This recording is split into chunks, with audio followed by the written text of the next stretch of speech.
Sebelum mendengarkan firman Tuhan, mari kita bersatu di dalam doa. Allah Bapa kami yang bertahta di dalam kerajaan sorga, terima kasih untuk penyertaan Tuhan di dalam hidup kami. Tuhan, kami akan mendengarkan sebahagian daripada firman Tuhan. Sertai hati dan pikiran kami. Hanya di dalam nama Tuhan Yesus Kristus kami berdoa kepadamu. Amin.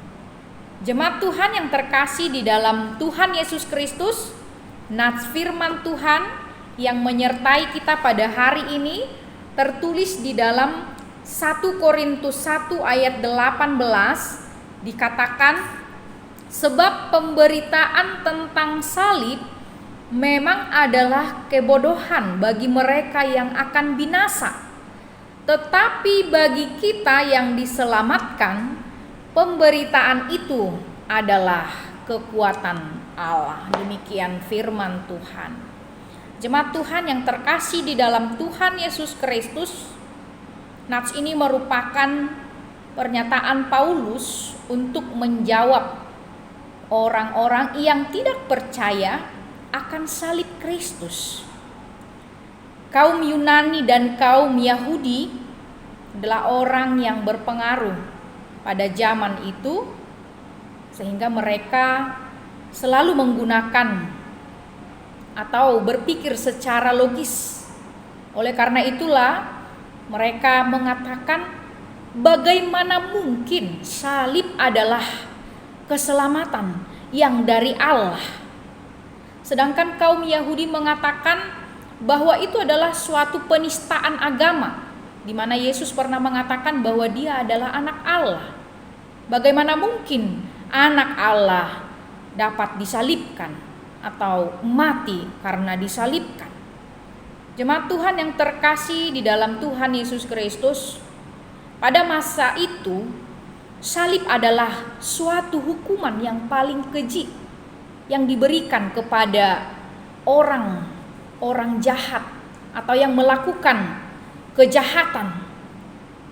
Oleh karena itulah mereka merasa terhina jika salib dikatakan sebagai keselamatan daripada Allah. Dalam hal ini kita dapat melihat bahwa logika manusia sangat berbanding terbalik dengan Allah yang penuh hikmat itu.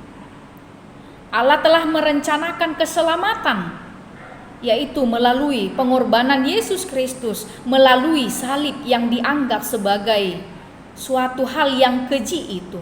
Tetapi Allah membuat rencana untuk menyelamatkan umat manusia dari dosa dengan mengorbankan anaknya yang mati di kayu salib. Oleh karena itu orang percaya memandang bahwa salib merupakan tanda kasih Allah. Orang percaya mengatakan bahwa melalui saliblah maka kita mendapat kebenaran dari Allah. Oleh karena itu salib bukanlah suatu kebodohan, tetapi salib itu merupakan sukacita karena telah melepaskan kita dari belenggu dosa. Dan Kristus telah menyelamatkan kita melalui pengorbanannya di kayu salib.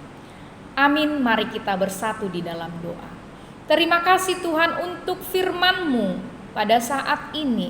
Biarlah Tuhan firman-Mu itu semakin menguatkan iman kami tentang pengorbanan Tuhan, tentang kasih Tuhan di dalam hidup kami melalui pengorbanan-Mu. Biarlah Tuhan yang selalu menuntun kami sehingga kami tetap mengimani Engkau Tuhan di dalam hidup kami, bahwa Engkaulah Tuhan dan Juru Selamat kami.